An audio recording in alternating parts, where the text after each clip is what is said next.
दर्शक बंधु पवित्र नवरात्रि रे घर को नहीं आसतु यही गछर चेर से चेर को आपणकर गलारे किंबा हाथ रे बांधी दियंतु। देखिबे आपणकर समस्त मनस्कामना पूर्ण हेबा सहित आपणक घरे धन एवं अन्नर कमी हेब नाही।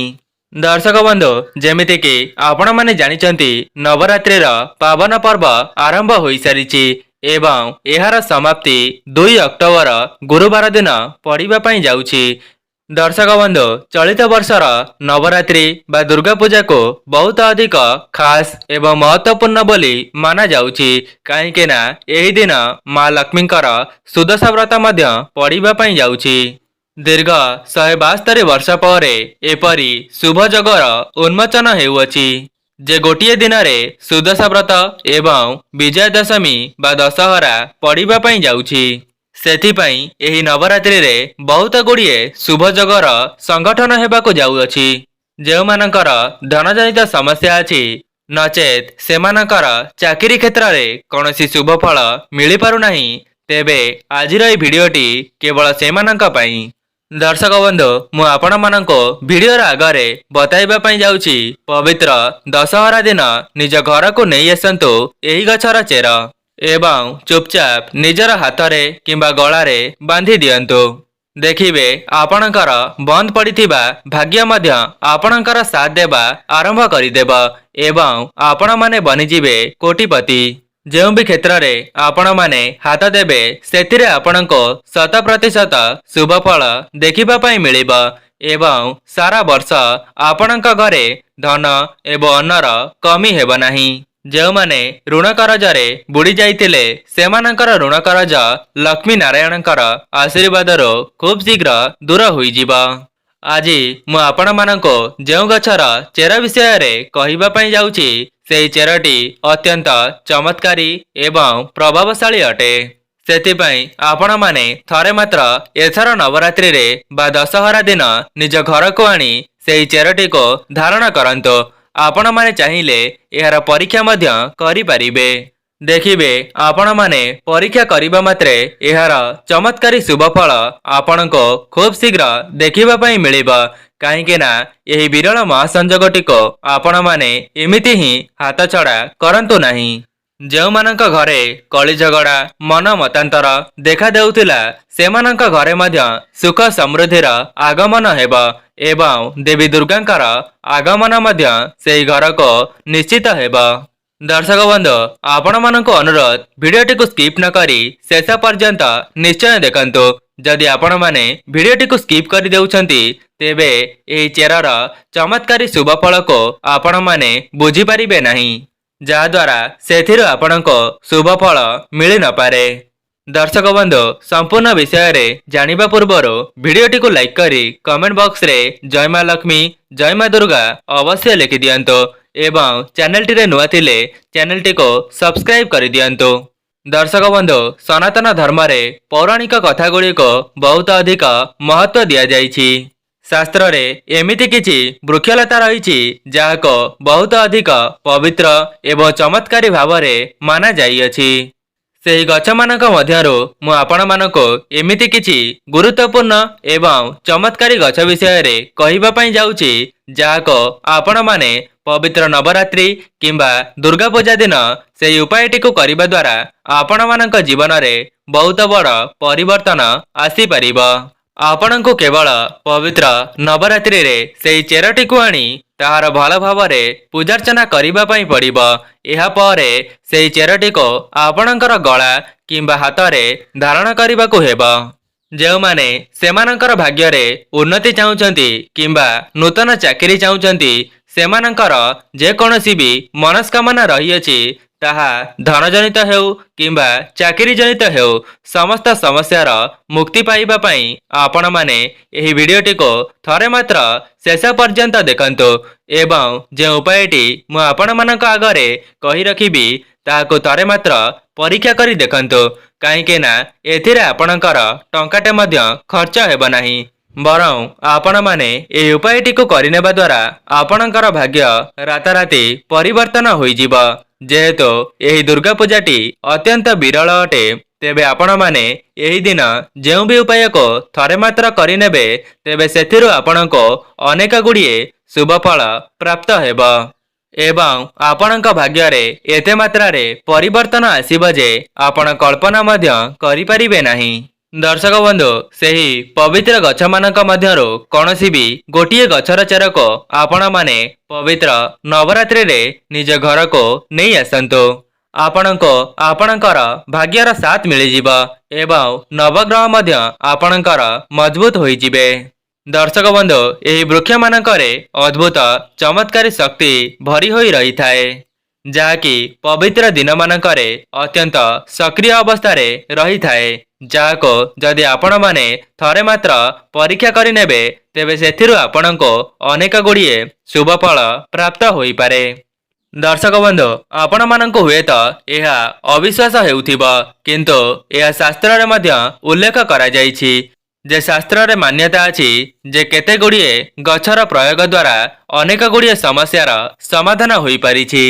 ସେଥିପାଇଁ ମୁଁ ଆପଣମାନଙ୍କୁ ଆଜି ଯେଉଁ ଚେର ବିଷୟରେ କହିବା ପାଇଁ ଯାଉଛି, ଆପଣ କେବଳ ନବରାତ୍ରିରେ ନିଜ ଘରକୁ ଆଣି ତାର ସଠିକ ଭାବରେ ପୂଜାର୍ଚ୍ଚନା କରି ନିଜର ଗଳାରେ କିମ୍ବା ହାତରେ ଧାରଣ କରିବେ। ଦେଖିବେ ଖୁବ୍ କମ ସମୟ ମଧ୍ୟରେ ଆପଣଙ୍କୁ ଏହାର ଚମତ୍କାରୀ ଶୁଭଫଳ ଦେଖିବା ପାଇଁ ମିଳିବ। ଏହା ସହିତ ଆପଣଙ୍କ ମନରେ ଯାହା ବି କିଛି ଅଧା ଅଧୁରା ମନସ୍କାମନା ଥିଲା ତେବେ ଏହି ଉପାୟଟିକୁ କରିନେବା ଦ୍ୱାରା ଆପଣଙ୍କର ସମସ୍ତ ଇଚ୍ଛା ଗୁଡ଼ିକ ଖୁବ୍ ଶୀଘ୍ର ପୂରଣ ହେବା ପାଇଁ ଲାଗିବ। ଦର୍ଶକ ବନ୍ଧୁ, ଦାମୀ ଦାମୀ ସୁନା ରୂପା ପିନ୍ଧିବା ଅପେକ୍ଷା ଯଦି ଆପଣମାନେ ସଠିକ ବିଧିବିଧାନର ପୂଜା କରି ଏହି ସାଧାରଣ ଚେରଟିକୁ ପିନ୍ଧି ଦେଉଛନ୍ତି ତେବେ ଆପଣଙ୍କର ଭାଗ୍ୟରେ 100% ଉନ୍ନତି ଆସିବ ଏବଂ ସେହି ଚେରକୁ ଆପଣମାନେ ନିଜ ଘରକୁ ଆଣିବା ପରେ ନିଜ ଠାକୁର ଘରେ ରଖିଦେବେ। ଏହାପରେ ଆପଣମାନେ ସ୍ନାନ ଆଦି କାର୍ଯ୍ୟ ସମାପନ କରିବା ପରେ ଠାକୁର ଘରେ ଯେତେବେଳେ ଧୂପ ଦୀପ ଦେଉଛନ୍ତି ତାହାପରେ ସେହି ଚେରଟିକୁ ଭଲ ଭାବରେ ପୂଜା କରିବେ। ଏହାପରେ ଆପଣମାନେ କୌଣସି ରୂପା କିମ୍ବା ତମ୍ବାର ତାବିଜରେ ସେହି ଚେରଟିକୁ ଭର୍ତ୍ତି କରି ମା ଲକ୍ଷ୍ମୀ ଏବଂ ନାରାୟଣଙ୍କୁ ସ୍ମରଣ କରି ନିଜ ଗଳାରେ କିମ୍ବା ହାତରେ ସେହି ତାବିଜଟିକୁ ବାନ୍ଧି ଦେବେ। ଦର୍ଶକ ବନ୍ଧୁ, ଆପଣମାନଙ୍କ ମନରେ ପ୍ରଶ୍ନ ଆସୁଥିବ ଯେ ଏମିତି କେଉଁ ଚେର ଅଛି ଯାହାକୁ ଧାରଣ କରିବା ଦ୍ୱାରା ଆମ ଜୀବନରେ ଉନ୍ନତି ଆସିବ? ତେବେ ଆସନ୍ତୁ ଆଉ ଡେରି ନ କରି ସେହି ଚେର ବିଷୟରେ ଜାଣି ରଖିବା।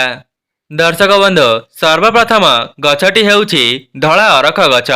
ଆପଣମାନେ ହୁଏତ ଏହି ଧଳା ଅରଖ ଗଛଟିକୁ ଦେଖିବା ପାଇଁ ପାଉନଥିବେ, କାହିଁକି ନା ଏହା ଏମିତି ଏକ ଗଛ ହୋଇଥାଏ ଯାହାକି ସବୁ ଜାଗାରେ ଦେଖାଦେଇ ନଥାଏ। ମୁଖ୍ୟତଃ ଦୁଇ ପ୍ରକାରର ଅରଖ ରହିଥାଏ, ଗୋଟିଏ ନୀଳ ରଙ୍ଗର ଏବଂ ଗୋଟିଏ ଧଳା ରଙ୍ଗର, ଯାହାକି ଧଳା ରଙ୍ଗଟି ଅତ୍ୟନ୍ତ ଶୁଭ ଏବଂ ଚମତ୍କାରୀ ଶକ୍ତିରେ ଭରି ହୋଇ ରହିଥାଏ ଏବଂ ଧଳା ଅରଖ ଗଛଟିରେ ଶ୍ରୀ ଗଣେଶଙ୍କର ଆଶୀର୍ବାଦ ଭରି ହୋଇ ରହିଥାଏ। ଯଦି ଆପଣମାନେ ମଧ୍ୟ ନିଜ ଜୀବନରୁ ସମସ୍ତ ବିଘ୍ନକୁ ଦୂର କରିବା ପାଇଁ ଚାହୁଁଛନ୍ତି ତେବେ ପବିତ୍ର ନବରାତ୍ରି ବା ଦୁର୍ଗା ପୂଜାରେ ଗୋଟିଏ ଧଳା ଅରଖ ଗଛର ଚେରଟିକୁ ନିଜ ଘରକୁ ନେଇ ଆସିବେ। ଏହାପରେ ନବରାତ୍ରି ସମୟରେ ଏହାକୁ ଠାକୁର ଘରେ ରଖି ଭଲ ଭାବରେ ପୂଜା କରିଦେବେ ଏବଂ ରୂପାର କିମ୍ବା ତମ୍ବାର ତାବିଜରେ ଭର୍ତ୍ତି କରିଦେଇ ନିଜ ଗଳାରେ କିମ୍ବା ହାତରେ ଧାରଣ କରିବେ। ଦେଖିବେ ଏହି ଚେରଟିକୁ ଧାରଣ କରିବାର ଖୁବ୍ କମ ସମୟ ମଧ୍ୟରେ ଆପଣଙ୍କ ଜୀବନରେ କେତେ ମାତ୍ରାରେ ଉନ୍ନତି ହେଉଛି ଏବଂ ଦେବୀ ଦୁର୍ଗାଙ୍କର ଆଶୀର୍ବାଦରୁ ଆପଣଙ୍କ ଜୀବନରୁ ସମସ୍ତ ସମସ୍ୟା ଗୁଡ଼ିକ ମଧ୍ୟ ଖୁବ୍ ଶୀଘ୍ର ଦୂର ହୋଇଯିବ। ଯେଉଁମାନଙ୍କର ନବଗ୍ରହ ଦୁର୍ବଳ ଥିଲେ ଏବଂ ସେମାନଙ୍କୁ ନବଗ୍ରହଙ୍କର ସାଥ ମିଳିପାରୁନଥିଲା ତେବେ ଏହି ଉପାୟଟି କରିବା ପରେ ସେମାନଙ୍କୁ ମଧ୍ୟ ନବଗ୍ରହଙ୍କର ଆଶୀର୍ବାଦ ମିଳିବା ପାଇଁ ଲାଗିବ। ଯେଉଁମାନଙ୍କର ବ୍ୟାପାର ବାଣିଜ୍ୟ ଭଲରେ ଚାଲୁନଥିଲା କିମ୍ବା କର୍ମକ୍ଷେତ୍ରରେ ଶୁଭଫଳ ଦେଖିବା ପାଇଁ ପାଉନଥିଲେ ତେବେ ଏହି ଉପାୟଟି କରିନେବା ପରେ ସେମାନେ ନିଜ ଜୀବନରେ ବହୁତ ଉନ୍ନତି କରିବେ। ଦର୍ଶକ ବନ୍ଧୁ, ମୁଁ ଆପଣମାନଙ୍କୁ କହି ରଖୁଛି, ଆପଣମାନେ ନବରାତ୍ରି ଦିନ କୌଣସି ଚେରକୁ ଆଣନ୍ତୁ କିମ୍ବା ନ ଆଣନ୍ତୁ, କିନ୍ତୁ ଧଳା ଅରଖର ଚେରଟିକୁ ନିଶ୍ଚିତ ନେଇକରି ଆସନ୍ତୁ ଏବଂ ଏହି ଉପାୟଟିକୁ ଥରେ ମାତ୍ର ପରୀକ୍ଷା କରି ଦେଖନ୍ତୁ। ଦର୍ଶକ ବନ୍ଧୁ, ପରବର୍ତ୍ତୀ ଚମତ୍କାରୀ ଗଛଟି ହେଉଛି କଳା ଦୁଦୁରା ଗଛ। ଆପଣମାନେ ଏହି ପବିତ୍ର ନବରାତ୍ରିରେ କଳା ଦୁଦୁରା ଗଛର ଚେରକୁ ମଧ୍ୟ ଆଣି ଆପଣଙ୍କର ହାତରେ କିମ୍ବା ଗଳାରେ ଧାରଣ କରିପାରିବେ। ଯେମିତିକି ଆପଣମାନେ ଜାଣିଛନ୍ତି କଳା ଦୁଦୁରାଟି ମହାଦେବଙ୍କର ଅତ୍ୟନ୍ତ ପ୍ରିୟର ଗଛ ହୋଇଥାଏ ଏବଂ ଶିବ ଏବଂ ଶକ୍ତିଙ୍କର ଆଶୀର୍ବାଦ ମଧ୍ୟ କଳା ଦୁଦୁରା ଉପରେ ସଦାସର୍ବଦା ରହିଥାଏ ଏବଂ ଶନିଦେବଙ୍କର ଆଶୀର୍ବାଦ ମଧ୍ୟ କଳା ଦୁଦୁରା ଗଛ ଉପରେ ସଦାସର୍ବଦା ରହିଥାଏ। ଯେଉଁମାନେ ଶନି ଦଶା ଭୋଗ କରୁଛନ୍ତି ତେବେ ସେମାନେ ଥରେ ମାତ୍ର ଏହି ଉପାୟଟିକୁ ପାଳନ କରି ଦେଖିବେ। ଏହି ଉପାୟଟି କରିନେବା ପରେ ସେମାନଙ୍କର ଶନି ଦଶା ମଧ୍ୟ ଦୂରେଇ ଯାଇଥାଏ। ଦର୍ଶକ ବନ୍ଧୁ, ଆପଣମାନେ ଯେତେବେଳେ ମହାଦେବଙ୍କର ପୂଜା କରିଥାନ୍ତି ତେବେ ମହାଦେବଙ୍କ ପୂଜାରେ କଳା ଦୁଦୁରା ଫୁଲକୁ ଅର୍ପଣ କରିଥାନ୍ତି ଏବଂ ଯେଉଁମାନେ ଏପରି କରିଥାନ୍ତି ମହାଦେବ ସେମାନଙ୍କର ମନସ୍କାମନାଟିକୁ ମଧ୍ୟ ଖୁବ୍ ଶୀଘ୍ର ପୂରଣ କରିଦିଅନ୍ତି। ଦର୍ଶକ ବନ୍ଧୁ, କଳା ଦୁଦୁରା ଗଛଟି କୌଣସି ସାଧାରଣ ଗଛ ନୁହେଁ, ଯାହାକି ଏହା ଅତ୍ୟନ୍ତ ଚମତ୍କାରୀ ଏବଂ ପ୍ରଭାବଶାଳୀ ଗଛ ହୋଇଥାଏ। ସେଥିପାଇଁ ପବିତ୍ର ନବରାତ୍ରିରେ ଏହି ଗଛର ଚେରଟିକୁ ନିଶ୍ଚୟ ଧାରଣ କରନ୍ତୁ। ଦର୍ଶକ ବନ୍ଧୁ, ଏହି ଚେରକୁ ଧାରଣ କରିବା ଦ୍ୱାରା ଶନିଦେବଙ୍କର କୋପ ଦୃଷ୍ଟି ମଧ୍ୟ ଆପଣଙ୍କ ଉପରୁ ଦୂରେଇ ଯାଇଥାଏ ଏବଂ ଆପଣଙ୍କର ଭାଗ୍ୟ ରାତାରାତି ପରିବର୍ତ୍ତନ ହୋଇଯାଇଥାଏ। ଯେଉଁମାନେ ନୂତନ ଚାକିରିର ଅପେକ୍ଷାରେ ଥିଲେ କିନ୍ତୁ ସେମାନଙ୍କୁ ଚାକିରିଟିଏ ମିଳିପାରୁନଥିଲା ତେବେ କଳା ଦୁଦୁରାର ଏହି ଉପାୟଟିକୁ କରିନେବା ଦ୍ୱାରା ସେମାନଙ୍କର ଚାକିରି କ୍ଷେତ୍ରରେ ଶୁଭ ଫଳ ଦେଖିବା ପାଇଁ ମିଳିବ। ଦର୍ଶକ ବନ୍ଧୁ, କଳା ଦୁଦୁରା ଗଛର ଚେରଟିକୁ ଧାରଣ କରିବା ଦ୍ୱାରା ଯେଉଁମାନଙ୍କର ଶୁକ୍ର ଗ୍ରହ ଦୁର୍ବଳ ଥିଲେ ତେବେ ସେମାନଙ୍କର ଶୁକ୍ର ଗ୍ରହ ମଜବୁତ ହୋଇଯିବେ ଏବଂ ଆପଣମାନେ ଜାଣିଲେ ଆଶ୍ଚର୍ଯ୍ୟ ହେବେ ଯେ ଯେଉଁ ବ୍ୟକ୍ତି ଉପରେ ଶୁକ୍ର ଗ୍ରହଙ୍କର ଆଶୀର୍ବାଦ ରହିଯାଇଥାଏ ସେହି ବ୍ୟକ୍ତିଟି ଧନଧାନ୍ୟରେ ପରିପୂର୍ଣ୍ଣ ହୋଇଥାଏ। ତେବେ ଦର୍ଶକ ବନ୍ଧୁ, ଏହି ପବିତ୍ର ନବରାତ୍ରି ମଧ୍ୟରେ ଆପଣମାନେ କୌଣସି ବି କଳା ଦୁଦୁରା ଗଛର ଚେରଟିକୁ ଆଣିବେ ଏବଂ ଏହାକୁ ନିଜ ଠାକୁର ଘରେ ରଖି ଭଲ ଭାବରେ ପୂଜାର୍ଚ୍ଚନା କରିବେ ଏବଂ ମା ଦୁର୍ଗାଙ୍କର ନାମକୁ ସ୍ମରଣ କରି ଗୋଟିଏ ତାବିଜରେ ଭର୍ତ୍ତି କରି ନିଜ ଗଳାରେ କିମ୍ବା ହାତରେ ଧାରଣ କରିନେବେ। ଦେଖିବେ ଧାରଣ କରିବାର ଖୁବ୍ କମ୍ ସମୟ ମଧ୍ୟରେ ଆପଣଙ୍କୁ ଏହାର ଚମତ୍କାରୀ ଶୁଭ ଫଳ ଦେଖିବା ପାଇଁ ମିଳିବ। ଦର୍ଶକ ବନ୍ଧୁ, ପରବର୍ତ୍ତୀ ଗଛଟି ହେଉଛି ଅପମାର୍ଗର ଗଛ। ଆପଣମାନେ ପବିତ୍ର ନବରାତ୍ରି ମଧ୍ୟରେ ଅପମାର୍ଗର ଗଛ କିମ୍ବା ଚେରକୁ ନିଜ ଘରକୁ ନେଇକରି ଆସିବେ ଏବଂ ଏହି ଗଛଟିକୁ ଅନେକ ଜାଗାମାନଙ୍କରେ ଗୁଗୁଚିଆ ଗଛ ବୋଲି ମଧ୍ୟ କୁହାଯାଇଥାଏ। ଦର୍ଶକ ବନ୍ଧୁ, ଏହି ଗଛଟିକୁ ଅପମାର୍ଗ ଗଛ ବୋଲି ଏଥିପାଇଁ କୁହାଯାଇଥାଏ କାହିଁକି ନା ଏହାର ମଞ୍ଜି ଗୁଡ଼ିକ ଓଲଟା ହୋଇଥାଏ। ସେଥିପାଇଁ ଏହାକୁ ଅପମାର୍ଗ ବୋଲି କୁହାଯାଇଥାଏ କାହିଁକି ନା ଏହା ଦୁନିଆ ଠାରୁ ଓଲଟା ଚାଲିଥାଏ।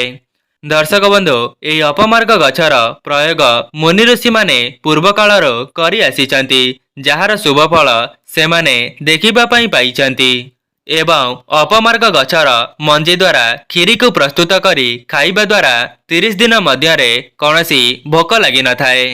ସେଥିପାଇଁ ସାଧୁସନ୍ଥମାନେ ବଣରେ ବା ଜଙ୍ଗଲରେ ଏହାର କ୍ଷୀରିକୁ ପ୍ରସ୍ତୁତ କରି ଖାଇବା ଦ୍ୱାରା ସେମାନଙ୍କର ତପସ୍ୟାରେ କୌଣସି ବାଧାବିଘ୍ନ ଆସୁନଥିଲା ଏବଂ ସେମାନେ ଲମ୍ବା ସମୟ ଧରି ତପସ୍ୟା କରୁଥିଲେ।